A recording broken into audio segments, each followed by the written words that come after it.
Hi everyone. I wanted to start by saying thank you very much for visiting my page and interacting with my posts and liking my art. I'm very grateful for that. Today I wanted to talk about how we learn about ourselves through art, and specifically how I learn about myself through my own art process.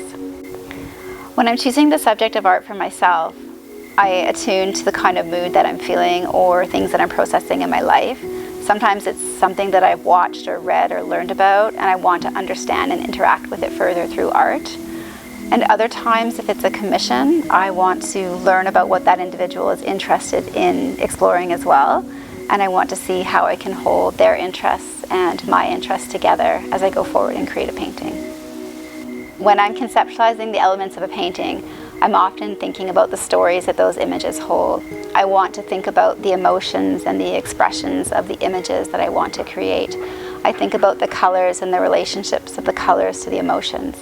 So recently I was asked to paint a water dragon, and I spent a long time thinking about how the dragon would look or move or turn. And it was really important to me to understand that before I started, because I needed to understand my relationship to the water dragon before I could express the image.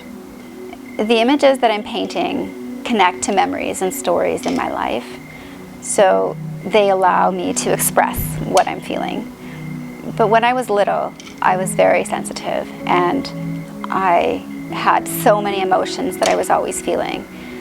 And because of that, I had a lot of trouble expressing myself, and I could never find my voice. So in this way, the images that I create on the canvas become a kind of voice.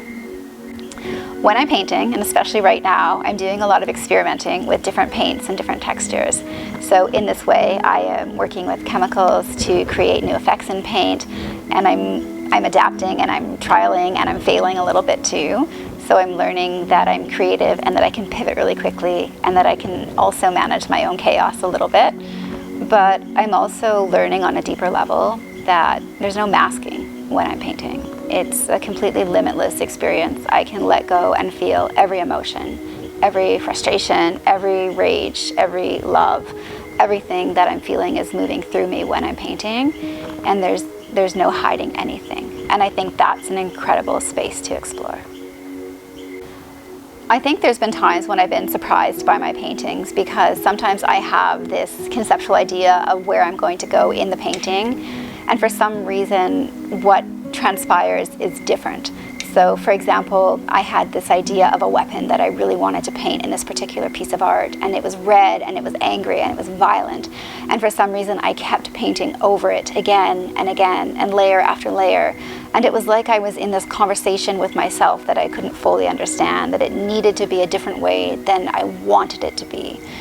And I think that sometimes working through those ideas is really profound, because when the painting finishes, I understand why it comes together that way. When I've completed a painting, I feel very relieved, not because the process is over, but because I know that what I wanted to create has arrived fully formed. And for me, in this way, the paintings become animate when they're finished. So much so that I run my hands along them and I feel them. These expressions and these representations are like living energies in my home. Thank you for watching, and you can learn more about me at KylaBreschArts.com.